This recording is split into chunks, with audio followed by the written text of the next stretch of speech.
Today is Election Day. I'll be washing my hair yet again instead of voting. Don't legitimize the bastards by going to the polls.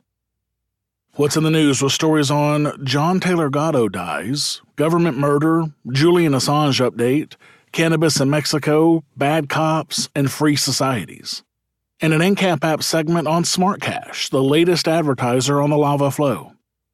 This episode is brought to you by ZenCash, now known as Horizen, a cryptocurrency that infuses privacy, anonymity, and security done right. Also brought to you by Smartcash, an easy-to-use, fast, and secure cryptocurrency that supports everyday use for everyday transactions. Welcome to The Lava Flow, channeling the flow of information to the libertarian, anarcho-capitalist, voluntarist, and agorist community. Find us at thelavaflow.com. Here's your host, Roger Paxton.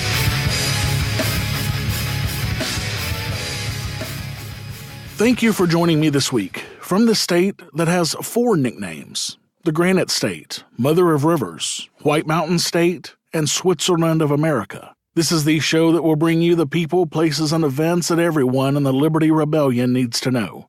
You can catch me on Twitter at the Lava Flow Pod. This is episode 110, Voting. And it's Tuesday, November 6th, Election Day 2018, when there have already been more than 814 people killed by police this year, and the United States debt clock shows us at more than $21,694,400 million in debt. What's wrestling my jimmies this week? You're about to find out. Let's do it to it. Today is Election Day 2018, the day you can make your voice heard, or so we're told. Around this time 2 years ago, my podcast episode was called To Vote or Not to Vote. I made the case there that for the first time in my adult life, I would not be going to the polls, even to vote for a very good friend of mine, Darryl W. for President of the United States. You can listen to that episode at thelavaflow.com/48.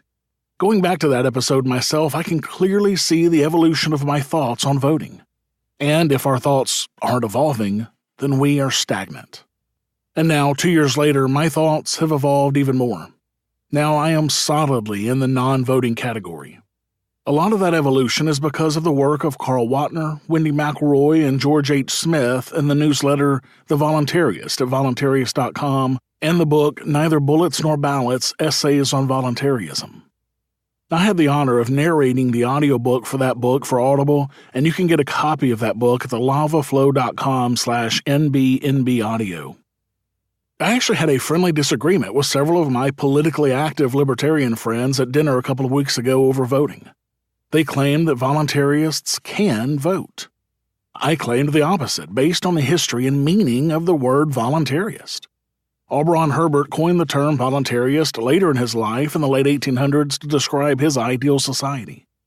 The term lost favor after his death in 1906, but was revived in 1982 by the Voluntarist magazine and its writers. Clearly, the term cannot be used for political libertarians based on the statement of purpose of the voluntarists. It says, "Voluntarists are advocates of non-political, non-violent strategies to achieve a free society. We reject electoral politics in theory and in practice as incompatible with libertarian principles. Governments must cloak their actions in an aura of moral legitimacy in order to sustain their power, and political methods invariably strengthen that legitimacy. Voluntarists seek instead to delegitimize the state through education, and we advocate withdrawal of the cooperation and tacit consent on which state power ultimately depends." It can't be any clearer than that from the people who renewed the term and helped the term spread into today's society. Carl, Wendy, and George were clearly, and still are, non-political libertarians and define the term voluntarist as such. Now, I've been doing another podcast basically taking the awesome writings from the voluntarist and putting it in audio format for those who don't have the time or desire to sit and read on a website. That podcast is called Essential Libertarianism, and you can listen to all the episodes at essentiallibertarianism.com or add the podcast feed wherever you get your podcasts. There's an entire section of podcasts on the non-voting topic. There are about 23 of those, and they are all awesome, including one from Wendy McElroy titled Why I Would Not Vote Against Hitler. You can listen to all of these non-voting episodes at essentiallibertarianism.com/non-voting. I highly recommend it because, frankly, I believe they will change your mind if you're a political libertarian. And if you're already a voluntarist, it will help you bolster your arguments. To that end, I could sit here and write on my thoughts about non-voting and say that voting does nothing more than legitimize the bastards because the participation of the voters in the process of government makes it appear that they approve of their government, or that voting is implicitly a coercive act because it lends support to a compulsory government. As Henry David Thoreau said, "How does it become a man to behave toward this American government today? I answer that he cannot, without disgrace, be associated with it. What I have to do is to see, at any rate, that I do not lend myself to the wrong which I condemn." Amen. But instead of all of that, and since the voluntarist has been doing this for decades and has written much more eloquently on this topic than I ever could, I'm going to rebroadcast one of the Essential Libertarianism episodes on non-voting right here. This is episode 29 of that podcast, and it's from an article written by Carl Whatner himself. The article is called, "Is Voting an Act of Violence?" This is only about 8 minutes long, so sit back and enjoy. Welcome to Essential Libertarianism, selected readings from voluntarist.com. Essential Libertarianism is voluntarism. Let's reclaim the anti-political heritage of this philosophy together. The essays and books we read in this show will bring us closer to the state-free voluntary society that we desire. Let's begin the journey.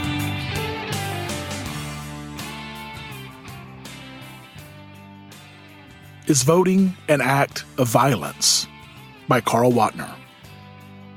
This short article was sparked by my work on a forthcoming anthology on non-voting, tentatively titled The Non-Voters Are Right.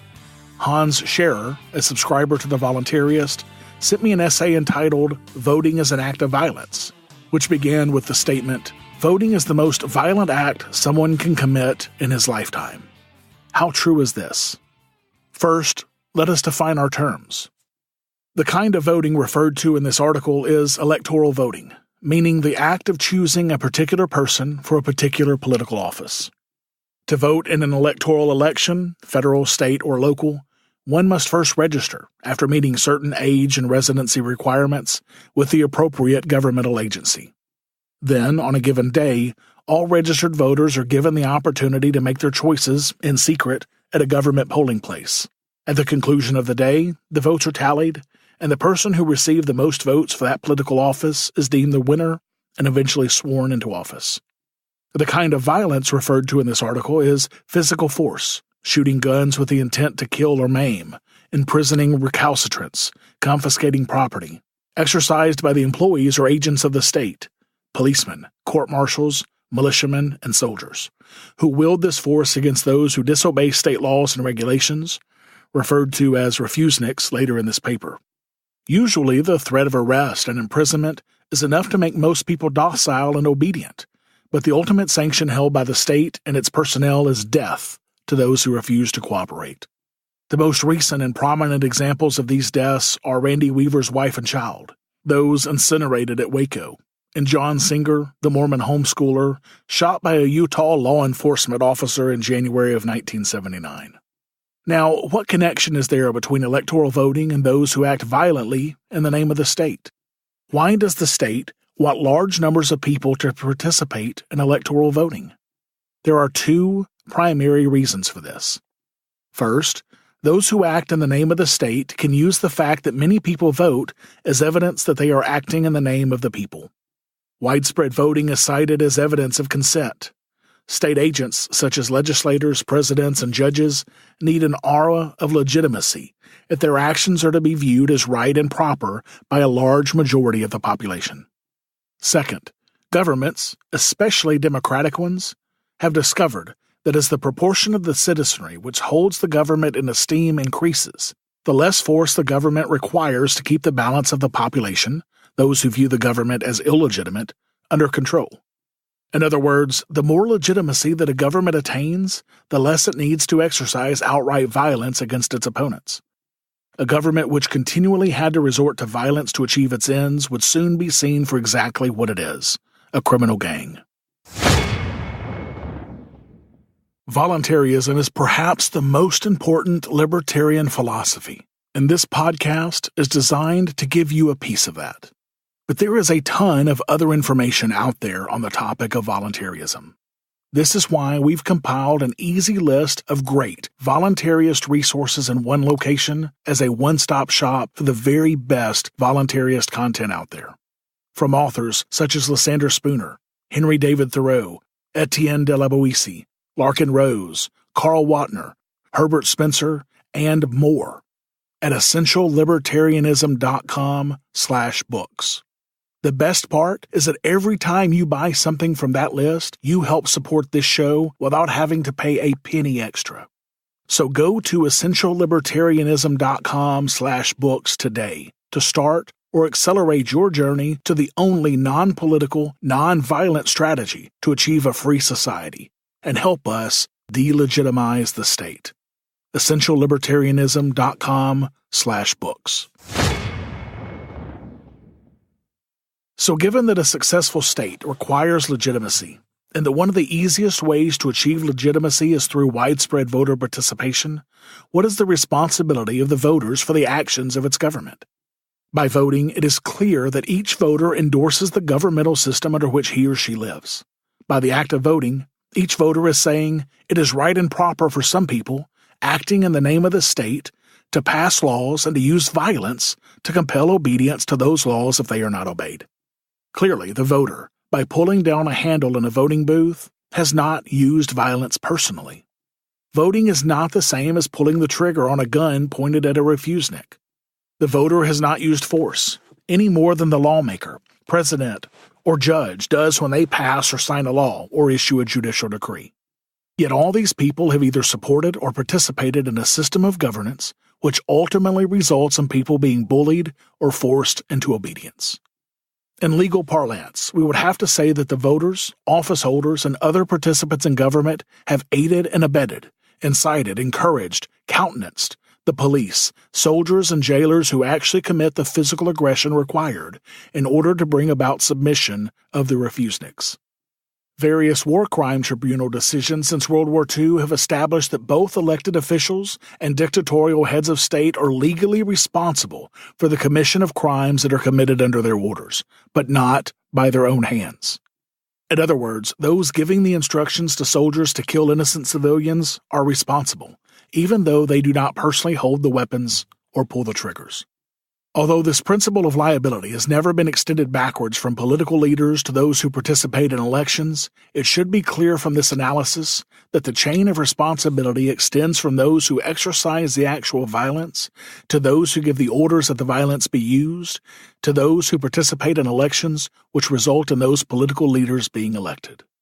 Now let us return to the initial question of this article. What truth is there to the statement that voting is the most violent act someone can commit in his lifetime? Let this question be answered by assuming that one is not a serial murderer or does not engage in any type of overt criminal activity. In other words, let us assume that most people who vote in electoral elections otherwise lead peaceful, innocent lives. Is voting the most violent act that they will commit in their lifetimes? Based on the argument in this article, the answer must be yes. Each person, by voting, sanctions the violence used by agents of the state. The link in the chain of responsibility for that violence surrounds each voter when he pulls down the lever in the voting booth. Voting is an act of presumptive violence because each voter assumes the right to appoint a political guardian over other human beings. No individual voter, or even a majority of voters, have such a right. If they claim to possess such a right, let them clearly explain where that right comes from, and how it squares with the self-evident truths of the Declaration of Independence that all men are created equal, and that they are endowed by their Creator with certain unalienable rights of life, liberty, and property. It was with good reason that Henry David Thoreau, in his essay on civil disobedience, called for a total abstinence from the ballot box. When the subject has refused allegiance and the officer has resigned his office, then the revolution is accomplished. Thank you for listening to Essential Libertarianism. You can check out the archives of all of our episodes at essentiallibertarianism.com. And you can subscribe to future episodes on any podcatcher, including Apple Podcasts, Stitcher, Google Play, and more. This has been a Pax Libertas Productions podcast.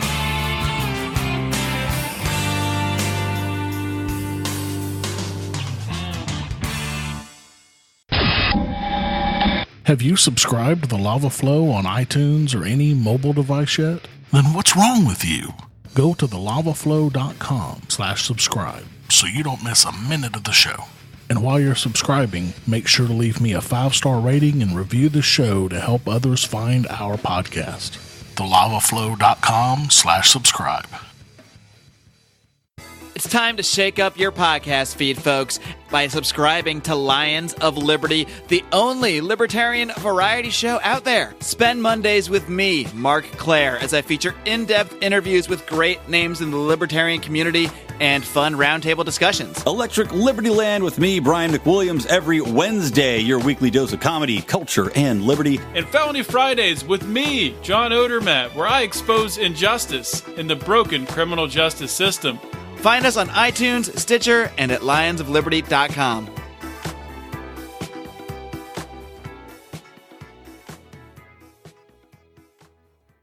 This is Chris Spangle, and I am the host of We Are Libertarians, which you can find in iTunes, Google Play, or at wearelibertarians.com. We are a podcast that brings you all of the irreverence that modern politics deserves by examining current events from a libertarian perspective. So please, check us out at wearelibertarians.com. What's in the news? The news you need to know from a libertarian perspective. In sad news, John Taylor Gatto has passed away. After 3 decades as a teacher in the infamously rough New York City public school system, where he was awarded New York City Teacher of the Year 3 consecutive years while also being recognized as New York State Teacher of the Year in 1991, Gatto realized that the public school system was squashing individualism more than it was educating students and preparing them for the real world. To make matters worse, his later research would reveal that this dumbing down was not just by accident, but by design. Feeling the education system was beyond repair, Gatto could no longer in good conscience be an active participant. Rather than sending his letter of resignation to his superiors in his school district, he sent a copy of I Quit, I Think, to the Wall Street Journal, where it was published as an op-ed on July 25, 1991. In his biting resignation, he wrote, "I've come slowly to understand what it is I really teach. A curriculum of confusion, class position, arbitrary justice, vulgarity, rudeness, disrespect for privacy, indifference to quality, and utter dependency. I teach how to fit into a world I don't want to live in. I just can't do it anymore. I can't train children to wait to be told what to do. I can't train people to drop what they are doing when a bell sounds. I can't persuade children to feel some justice in their class placement where there isn't any. And I can't persuade children to believe teachers have valuable secrets they can acquire by becoming our disciples. That isn't true." Gatto dedicated the rest of his life to repairing the damage done by the public education system.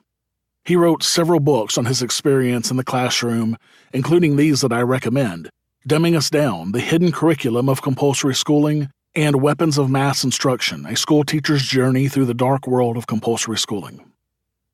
One of his other books, The Underground History of American Education, is perhaps the most accurate and damning history of the American education system that has ever been written. He was also a firm believer in self-directed education, sometimes referred to as unschooling. He believed that learning was actually inhibited by the classroom setting and that every single moment of life presented the opportunity to learn and grow. He wrote, "Children learn what they live. Put kids in a class and they will live out their lives in an invisible cage, isolated from their chance at community. Interrupt kids with bells and horns all the time and they will learn that nothing is important or worth finishing. Ridicule them and they will retreat from human association. Shame them, and they will find 100 ways to get even. The habits taught in large-scale organizations are deadly." John Taylor Gatto's writing and influence are a large reason that Jess and I unschool our boys. While he was not a libertarian, he was certainly very suspect of government indoctrination. I had the honor of narrating his works in the foreword to the book Homeschooling, A Hope for America. You can get a copy of that book at thelavaflow.com/homeschooling. In government murder news, a U.S. airstrike killed a family of 5 in a Syrian border town.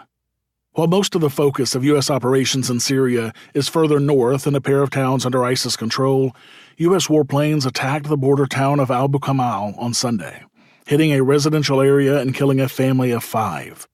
2 children were among the slain. Details are still scant on why the airstrike was launched in the first place. There were no reports of fighting in the town, and the attack seems to have just hit a bunch of buildings, causing a lot of damage. Abu Kamal is the main border crossing between Syria and Iraq and has been under the control of the Syrian government since seizing it from ISIS in late 2017. There have been a few fights as ISIS tried to push back in, but rarely long fights. The U.S. rarely launches airstrikes in support of the Syrian government in the first place, and strikes at a Syrian government-controlled territory tend to be very controversial. With Syria already complaining about U.S. strikes killing civilians, this will only add to anger about the U.S. presence in that country. Look, like it or not, this is what your taxpayer dollars are going to. While I would never say that any taxpayer is complicit in these sorts of events, especially since taxes are stolen from you under duress, I would highly recommend that you work hard to send as little of your money to this warmongering, child-murdering government as you can. ZenCash has changed their name to Horizen to better represent their transition from a pure cryptocurrency to a pioneering platform that protects consumer data. They're focusing more on the wider vision of what ZenCash was all about.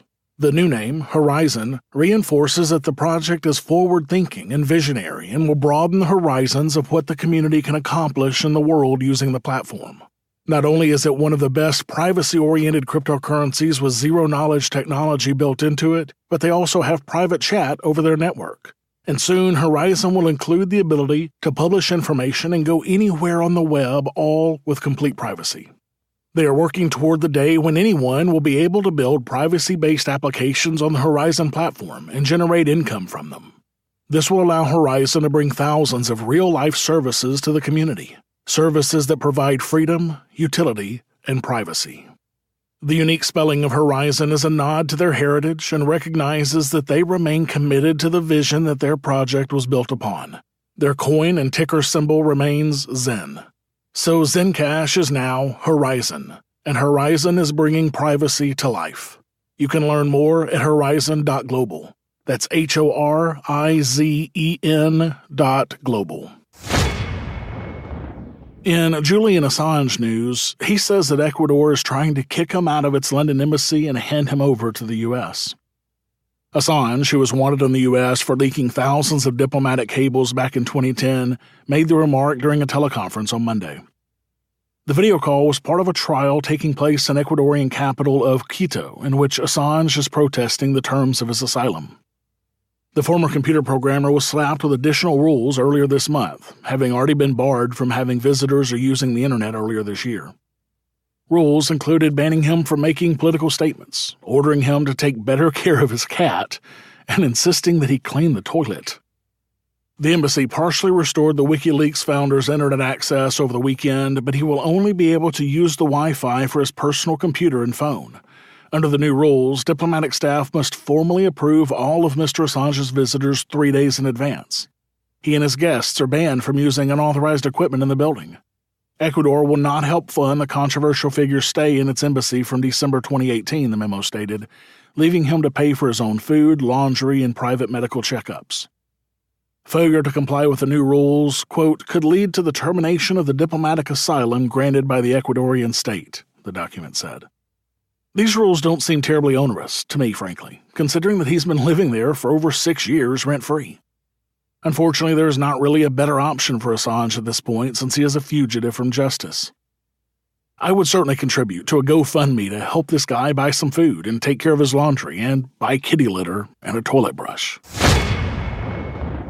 In cannabis news, Mexico's Supreme Court on Wednesday ruled that an absolute ban on recreational use of marijuana was unconstitutional, effectively leaving it to lawmakers to regulate consumption of the drug. Announcing it had found in favor of 2 legal challenges filed against the prohibition of recreational marijuana use, Mexico's top court crossed the threshold needed to judge jurisprudence, 5 similar rulings on the matter. That creates a precedent other Mexican courts will now have to follow. In a statement, the court said the ruling did not create an absolute right to use marijuana, and the consumption of certain substances could still be subject to regulation. It also said, but the effects caused by marijuana do not justify an absolute prohibition on its consumption. The court ordered federal health regulator COFEPRIS to authorize people seeking the right to use marijuana to do so personally, albeit without allowing them to market it or use other narcotics or psychotropic drugs. Congress would now have to act to regulate the use of marijuana in Mexico. Officials in the incoming government of President-elect Andrés Manuel López Obrador have indicated they could take steps to legalize marijuana quickly as part of a broader strategy to fight poverty and crime. I'm glad to see this new incoming government want to take those steps. Prohibiting a plant only makes more people criminals and, by default, increases what are called crimes. It will be interesting to see what the legislature will do about this coming up.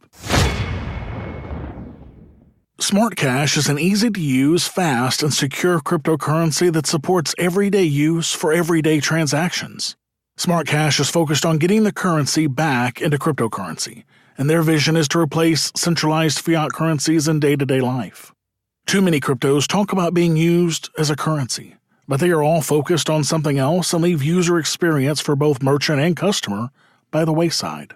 Smartcash is focused on being used for business payments and POS through such features like their Instant Pay, which allows for trusted transactions in a second, powered and secured by their 20,000 user-run smart nodes.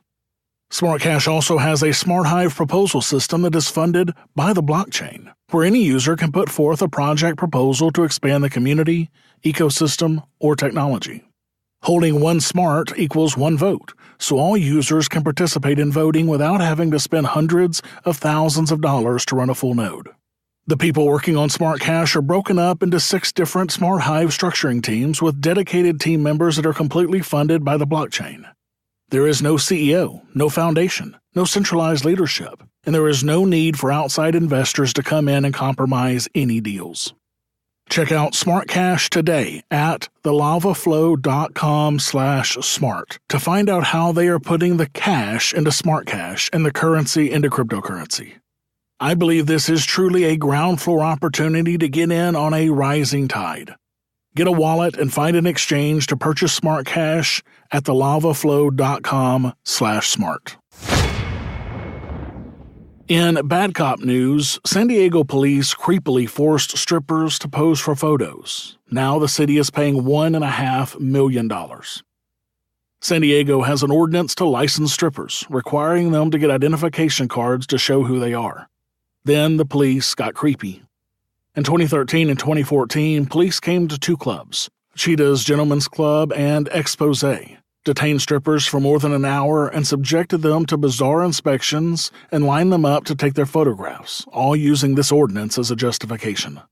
The women claimed the police made demeaning comments to them and threatened to arrest them if they tried to leave. Back then, police said they were taking these photos to document the women's tattoos to track them, much like they do with gang members, because they changed their appearances. 17 women saw this as a violation of their constitutional rights and sued.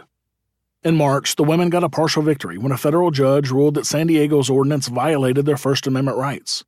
The judge ruled that the ordinance didn't have any provisions that prevented the police department from using it to harass the women or the clubs to discourage them from allowing or participating in strip shows without any legal cause. Therefore, the ordinance violated the businesses and the women's rights to free expression. Unfortunately, the judge turned aside, for now anyway, a claim that the ordinance also violated the strippers' Fourth Amendment rights, protecting them from warrantless searches. The judge determined that the strippers all agreed to reasonable searches when they got their licenses to be strippers.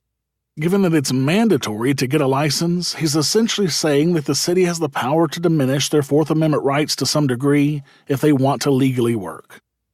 But he did say that the searches have to be reasonable, inviting the strippers' lawyers to introduce arguments that they were not reasonable or consensual before issuing a ruling. But there's still a possibility that the judge may further determine that there were Fourth Amendment violations as well. The city of San Diego has been continuing to try to get this case dismissed and failing. So Tuesday, San Diego's City Council approved 2 financial settlements, $110,000 to one dancer and $1.4 million to be split among 16 other dancers. The city is also reviewing the ordinance for potential fixes to make it constitutional. Reason magazine said, "Here's a suggestion. The licensing process should consist of a simple check to make sure they are of legal age, then leave them alone." I have an even better suggestion, a more libertarian one. Remove the onerous and immoral licensing requirement and let the market deal with the issue. In Free Society's news, a cryptocurrency millionaire wants to build a utopia in the Nevada desert. A man spent millions on an enormous plot of land near Reno, and now he wants to build a community there based on the blockchain technology introduced by Bitcoin. The man who owns the company, a lawyer and cryptocurrency millionaire named Jeffrey Burns, imagines a sort of experimental community spread over about 100 square miles, where houses, schools, commercial districts, and production studios can be built.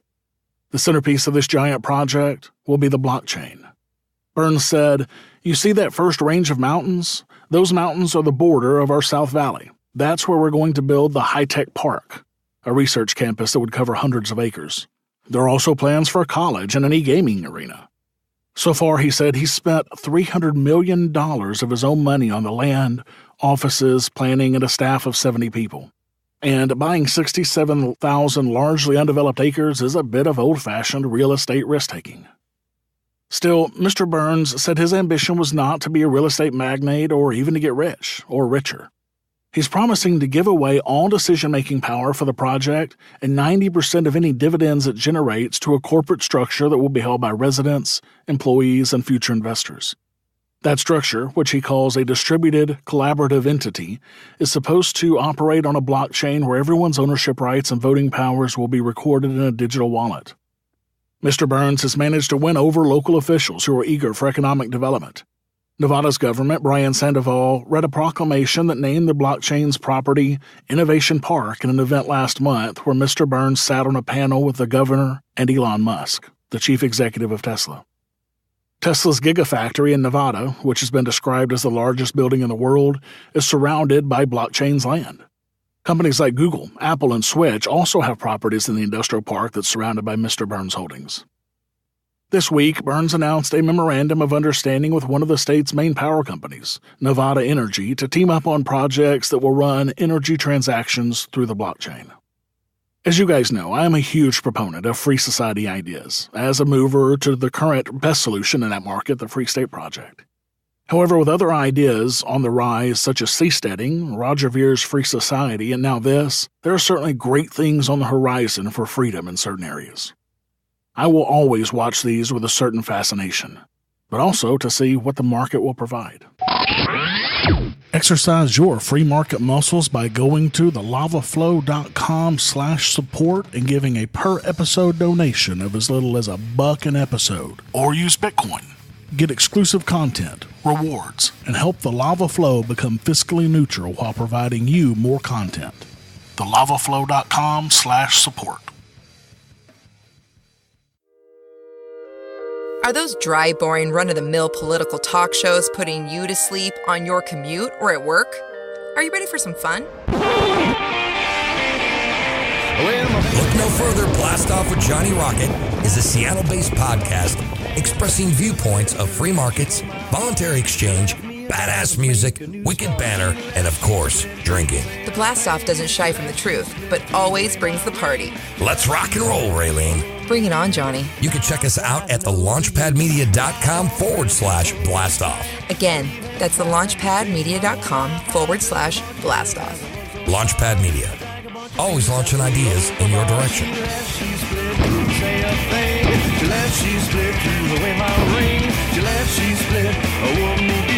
And now I'm crying over you.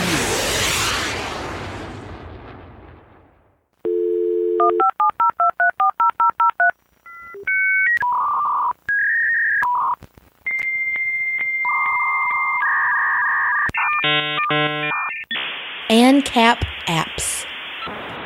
As you guys heard last week, I have a new advertiser on the show, Smartcash. Now, this is a product I've recently heard about and have become very excited for.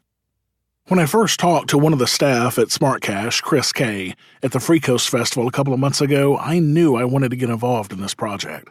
So I bugged the hell out of Chris so they would sponsor this podcast to help get the word out.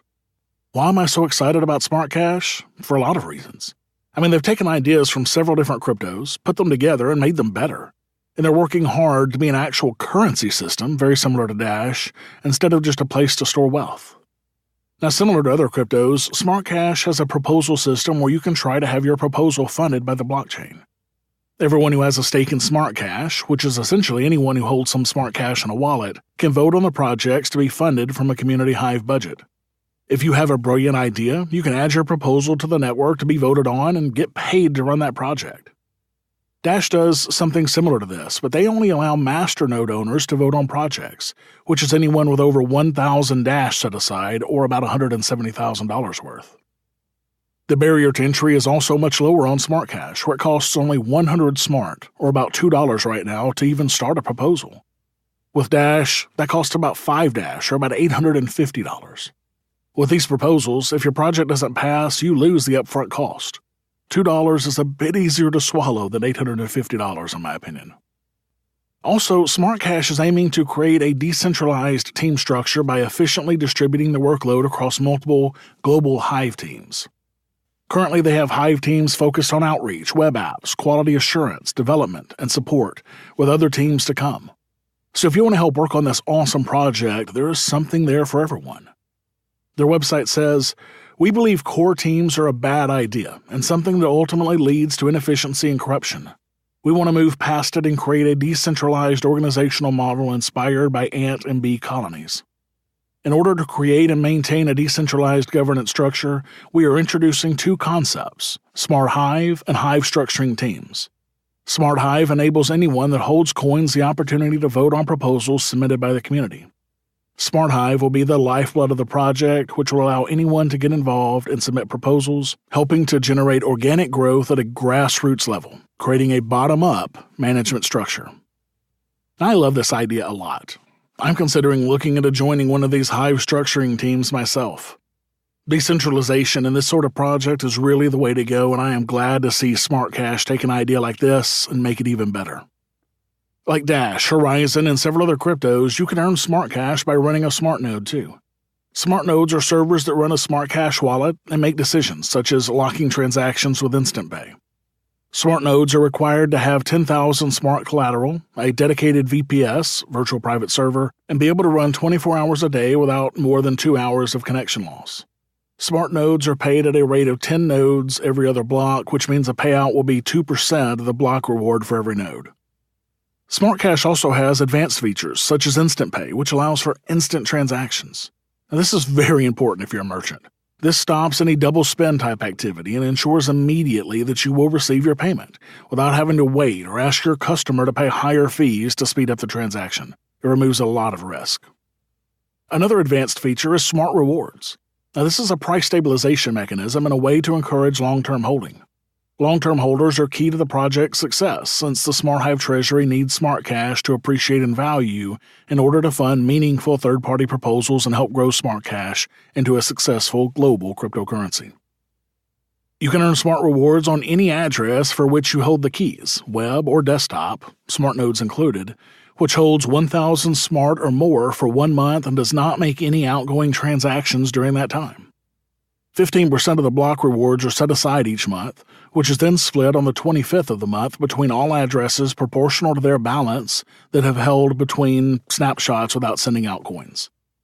And I have a bunch of Smartcash sitting in a specific wallet for Smart Rewards myself, so this is an easy way to increase your holdings without doing anything. You can get started using Smartcash today by going to thelavaflow.com/smart and getting the official Smartcash wallet for Android, iPhone, web, Mac, Windows, and Linux. You can also use third-party wallets like Coinomi or Atomic Wallet, paper wallets, or even a Brain wallet. And once you have a wallet, you can buy Smartcash to put in that new wallet from a ton of different exchanges, including CoinExchange, Changely, HitBTC, ByteBTC, and a ton more. So get started today with Smartcash at thelavaflow.com/smart. Thank you for listening to the show this week. As always, I need to thank my favorite proofer, Jessica, for her help with the show. For the show notes to this episode, where I put links and other information that's been on the show, go to thelavaflow.com/110. I have no new supporters this week, but thanks to all of my awesome supporters, I am at $284.5 per episode, or 56.9% of the way towards my next goal of $500 per episode. Thank you for all of your support, guys, really. Remember, when I hit this next goal, I will be upping the content I bring you from half an hour per week to a full hour. I know you want more content from me, and I want to give it to you. So add your pledge today to help me bring you twice the lava flow that you're getting today.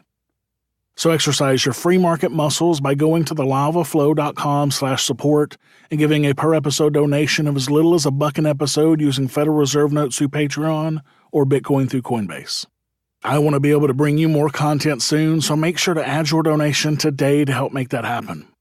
I also have no new Apple podcast reviews this week, but if you have a minute and you want to hear your review read right here on this show, please go to thelavaflow.com/Apple and leave me a rating and a review. All the cool kids are doing it. Thank you to everyone who's left me a rating and a review so far. You guys rock. To all of you who haven't, can you guys help me out and go leave a review for me? Go to thelavaflow.com/Apple to do that now. Until next time, keep striking the root. Thank you for listening to The Lava Flow at thelavaflow.com. Don't miss an episode. Subscribe now at thelavaflow.com/subscribe. This has been a Pax Libertas Productions podcast.